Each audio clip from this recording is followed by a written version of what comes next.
महाभारत में भक्ति गौड़ आज आपको कृष्ण का नारद जी द्वारा सरजय की प्रति कहे हुए अनेकों राजाओं के दृष्टांत सुनाकर राजा युधिष्ठिर को समझाना, यह कथा आपको कहूँगा। भक्ति गौड़ इसको ध्यानपूर्वक सुनिए। बेशवान जी बोले, राजन, व्यास जी का यह उपदेश सुनकर राजा युधिष्ठिर ने कुछ भी नहीं कहा। उन्हें चुप देकर अर्जुन ने श्री कृष्ण से कहा, माधव, धर्मराज युधिष्ठिर बंधुओं के शोक से अत्यंत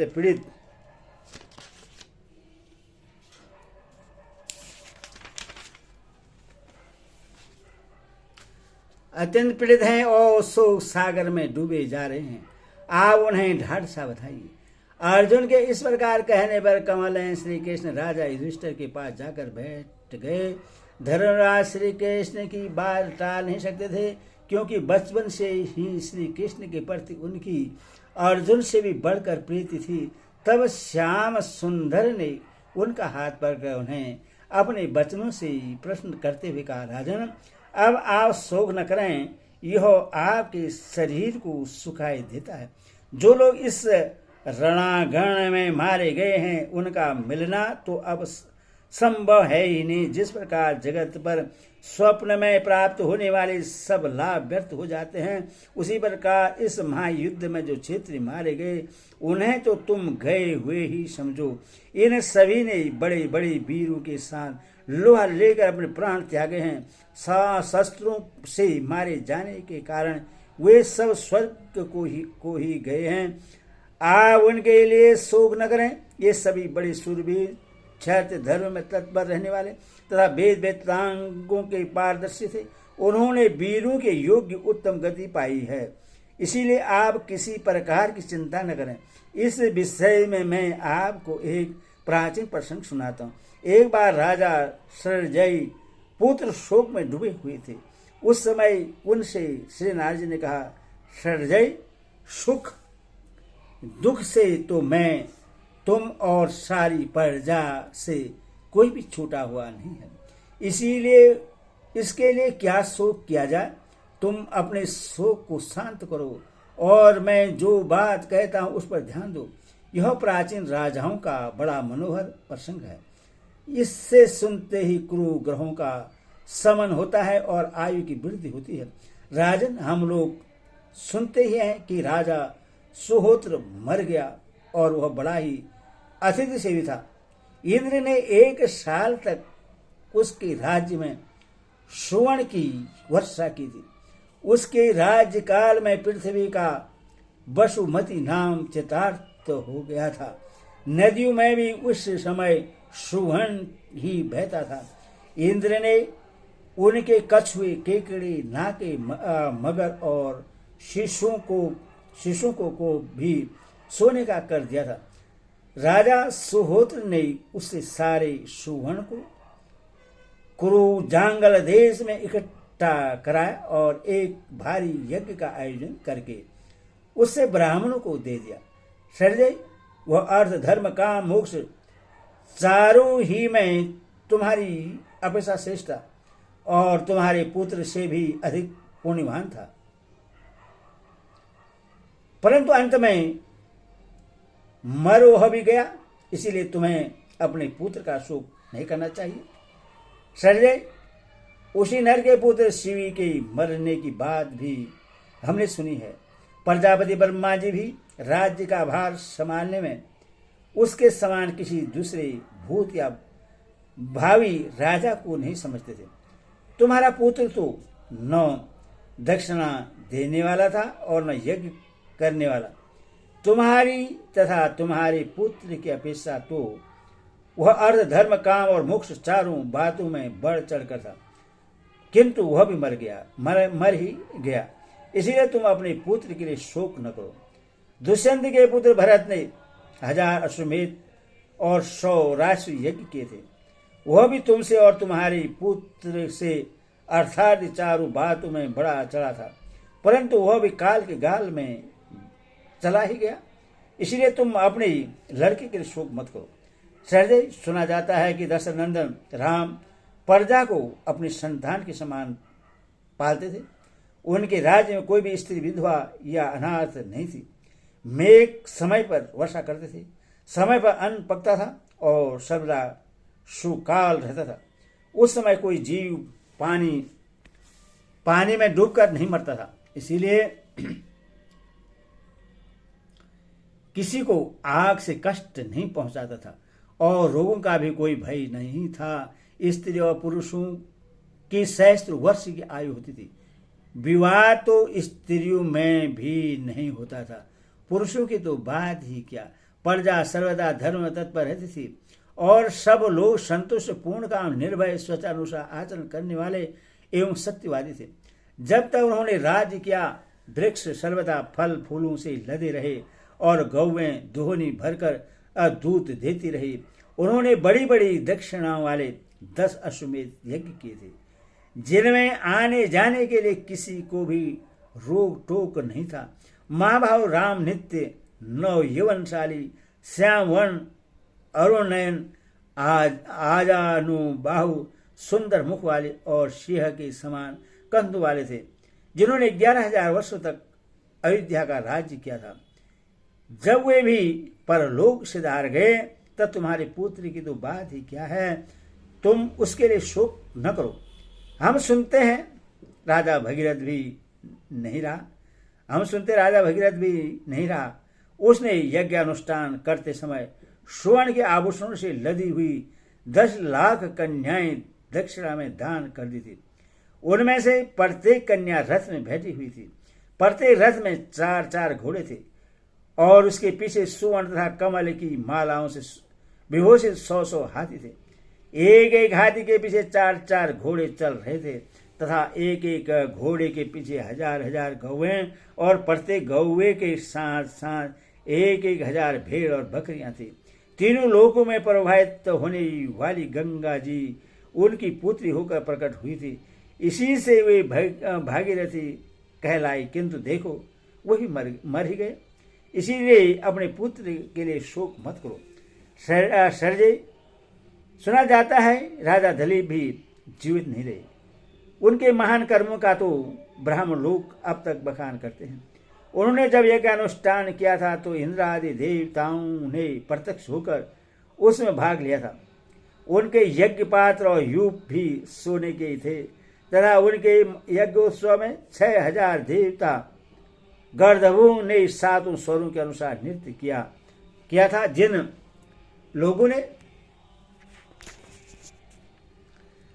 लोगों ने उन सत्यवादी महात्मा दिलीप का दर्शन किया था वे भी स्वर्ग के अधिकारी हो गए थे।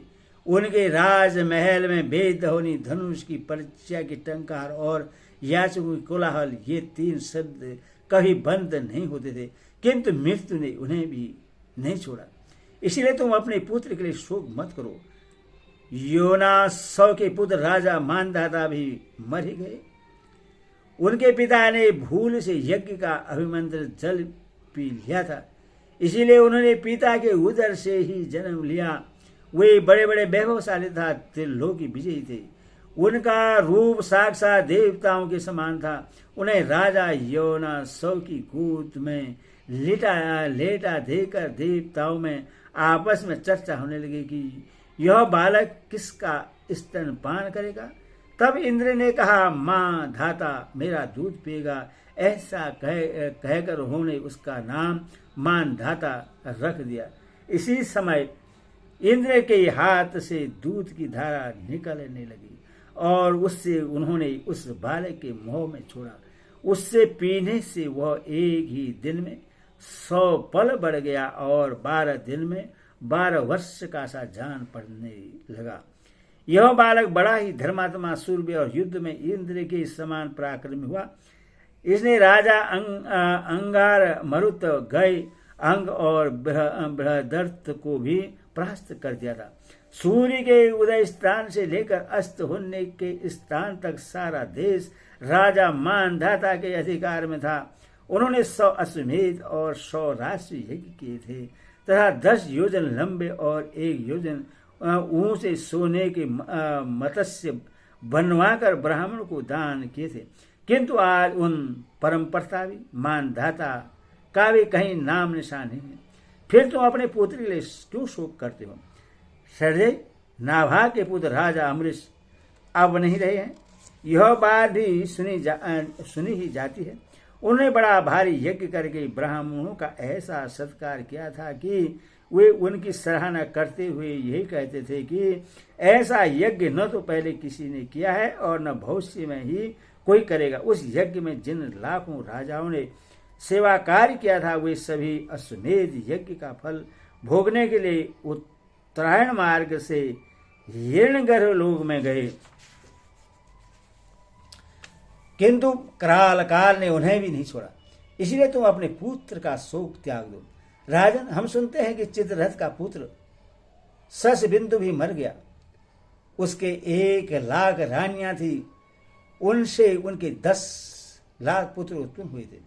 प्रत्येक राजकुमार को 100 कन्याएं विवाही थी। प्रत्येक कन्या के पीछे 100 हाथी थे और एक हाथी के साथ 100 रथ थे। एक रथ के पीछे 100 घोड़े थे और एक घोड़े के पीछे 100 गौएं थे।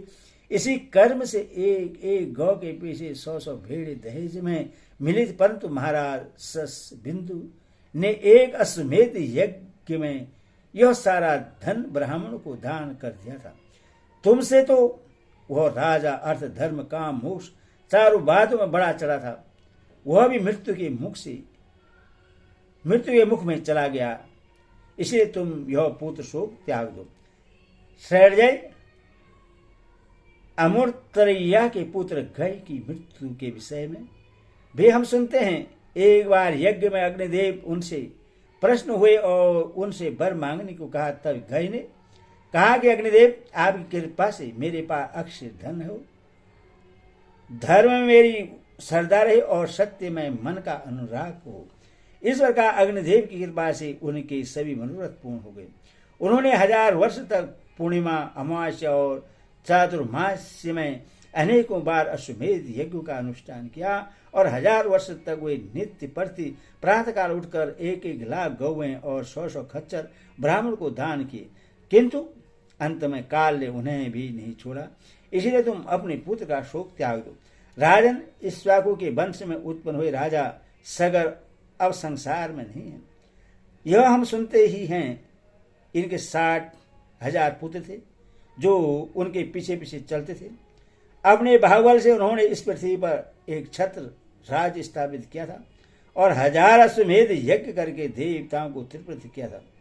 उन यज्ञ में उन्होंने ब्राह्मणों को सोने के महल दान किए थे। उन्होंने समुद्र पर्यटन सारी पृथ्वी खुद बार डाली थी तथा उनके नाम के अनुसार ही समुद्र का सागर नाम पड़ा है। परंतु अंत में ही मर गए। इसीलिए तुम अपने पुत्र के लिए शोक न करो।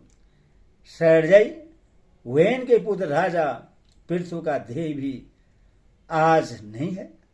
महर्षियों ने महान वन के बीच में इनका राज्याभिषेक किया था और यह सोचकर कि ये सब लोगों में धर्म की मर्यादा पर स्थापित करेंगे, उनका नाम पृथु रखा था। उन्हें देखकर सभी प्रजा ने एक स्वर में कहा था कि हम इनसे प्रश्न है। इस प्रकार प्रजा का रंजन करने के कारण ही वे राजा कहलाए। जिस समय वे राज्य करते थे, पृथ्वी बिना जोते ही धान्य उत्पन्न करती थी। औषधियों के पुट में रस था और सभी गौएं धोनी भरकर दूध देती थी। मनुष्य निरोग, पूर्ण काम और निर्भय था। वे इच्छानुसार खेतों या घरों में रहते थे। जिस समय राजा समुद्र के पास जाते थे उसका जल स्थिर हो जाता था और नदियां बहना बंद कर देती थी। उन्होंने एक अश्वमेध महायज्ञ करके उसमें ब्राह्मणों को सोने के 21 पर्वत दान किए थे, किंतु अंत में उन्हें भी काल का ग्रास बनना पड़ा। इसलिए तुम अपने पुत्र का शोक छोड़ दो। इस प्रकार उपदेश देकर नारद जी ने पूछा, राजन, तुम चुपचाप क्या सोच रहे हो? क्या मेरी बातों पर तुमने कुछ भी ध्यान नहीं दिया? मैंने जो कुछ कहा है वह व्यर्थ ही नहीं है। शरजय ने कहा, ये महर्षि, आपका उपदेश व्यर्थ नहीं हुआ है। आपका दर्शन करके मेरा सारा शोक दूर हो गया है। आपकी बातें सुनने से मेरी लालसा अभी शांत नहीं हुई है। अमृतपान के समान उसके लिए मेरी उत्कंठा बनी हुई है। फिर भी मेरी ऐसी इच्छा है कि एक बार आपकी कृपा से पुत्र के साथ मेरा समागम हो जाए। नारी वाले राजन महर्षि पर्वत ने तुम्हें सुवर्णष्टवी नाम का पुत्र दिया था, वह तो अब नष्ट हो चुका है।